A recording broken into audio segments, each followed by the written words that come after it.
ইতিহাস ভুলে গেলে চলবে না।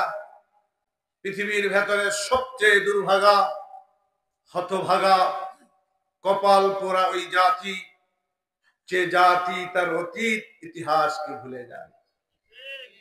ঠিক বললেও ঠিক, না বললেও ঠিক।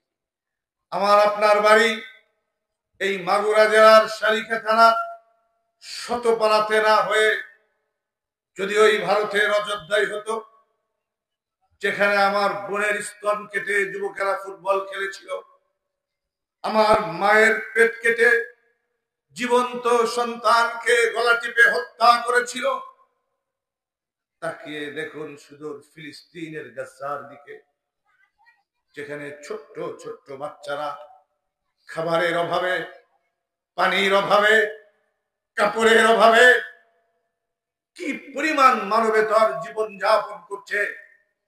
ঘরে আমারও সন্তান আছে, ঘরে আপনারও সন্তান আছে। আজকে